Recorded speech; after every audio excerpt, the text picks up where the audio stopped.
Ndërtimet e larta, por shpesh herë pa kurrfarë kriteri në ndërtim shohimi vazhdimisht në Prishtinë.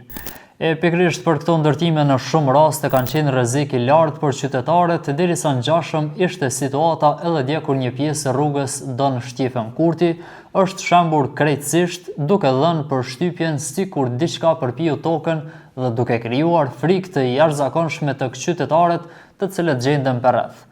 Si pasojë e rrëshqitjeve të dhejut që ndodhen në këtë anë të Prishtinës, është dëmtuar edhe rrjeti ujësjellësit dhe energjisë elektrike, e ku si shkak shumë prej banorëve nëpër lagjet e ndryshme të kryeqytetit mbeten pa rrymë. Pas marrjes së informatës në lidhje me këtë rast në vend ngjarje kishin dalë nga policia e Kosovës. Të njëjtit kanë njoftuar se pas shembjes së dhejut ku si pasojë rruga është bërë e pakalueshme, në cilësinë e të dyshuarit është intervistuar një person i dyshimt. Rasti nga policia fillimisht është hapur si shkaktim i rrezikut të përgjithshëm.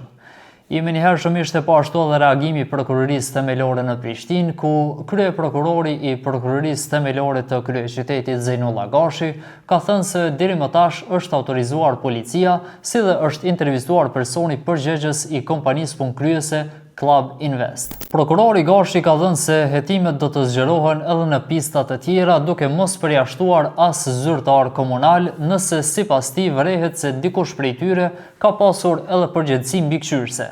Me të publikuar ky rast në lëvizje u vua dhe kryetari i Prishtinës Përparim Rama, i cili ka kërkuar po ashtu pezullim nga detyra të inspektorëve të përfshirë në këtë rast deri në përfundim të hetimeve. Rama po ashtu doli edhe në vend ngjarje duke deklaruar se po përkujdesen që të rikthehet furnizimi me ujë dhe me rrymë. Sot po ashtu nga afër kanë monitoruar gjendjen edhe pjesëtar të KFOR-it italian, pasi që problemet e shkaktuara nga shembja e dhejut ishin duke u sanuar nga ekipet e KEDC-it e po ashtu edhe të ujësjellësit. Disa orë pas ngjarjes, prokuroria në Prishtinë ka marrë masa edhe ndaj zyrtarëve komunal të kryeqytetit, ku kanë thënë se Departamenti për Krime të Rënda, njësiti për hetimet e krimeve ekonomike dhe korrupsionit, ka njoftuar se ka iniciuar një rast ndaj zyrtarëve përgjegjës të komunës së Prishtinës për qëllimin e verifikimit nëse veprimet apo mosveprimet e tyre kanë përbërë elemente të përgjegjësisë penale për kryerje të veprës penale, keqpërdorimi i pozitës apo autoritetit zyrtar.